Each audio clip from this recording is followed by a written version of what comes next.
Once upon a time, there was a bird who laid 3 eggs. Once all the birds hatched after incubation, the mother brought the babies food for them to grow and get stronger. This is what most people think would happen after baby birds are hatched. However, this is not the case for the kookaburra. The cute kookaburra bird that resides in the forests of Australia may seem cuddly at first glance, but they are more sinister than you think. Though kookaburra chicks are born blind and naked, you should not underestimate their strength. The chicks possess special temporary hooks on their beaks that are used as weapons against their own siblings. Unlike most birds, many of these kookaburras will commit siblicide, which is the killing of their siblings. For example, once the first 2 kookaburra babies hatch, they will normally peck the third bird in the nest to death. While most other species of chicks would die from being taken away by a predator, kookaburras have a higher chance of death from their siblings. Now you may be asking, why would these birds do that? What do they get from killing their sibling? It seems completely unreasonable to kill other nestlings, right? Wrong.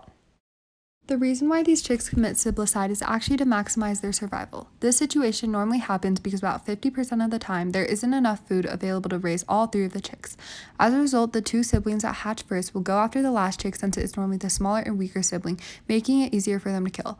With one less chick, it's easier to produce bigger and healthier chicks. It also reduces the workload for the parents, which ensures the survival of the young. Additionally, the parents allow their chicks to fight for their lives because they can see which chicks are the strongest and will survive the longest. This behavior may have developed due to natural selection.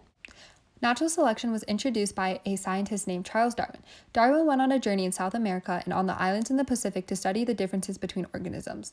When he was in the Galapagos Islands, he observed several species of finches, taking note on their varying beak sizes. Through his observations, he was able to develop his theory of evolution by natural selection. In 1859, he presented his findings in his book, On the Origin of Species. Natural selection is the mechanism that produces change in species and allows them to adapt to their environment. Individuals in a population have varying traits, and as a result, some individuals are better suited to their environment than others.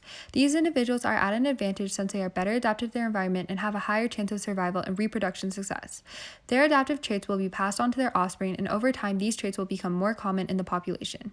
Many of the variations in genetics are due to mutations. Mutations change the DNA sequence of an organism. This sequence is made up of 4 nucleotide bases called adenine, cytosine, guanine, and thymine. So, if a DNA sequence had thymine, a mutation could occur where the thymine is changed into cytosine, affecting the gene sequence of an organism.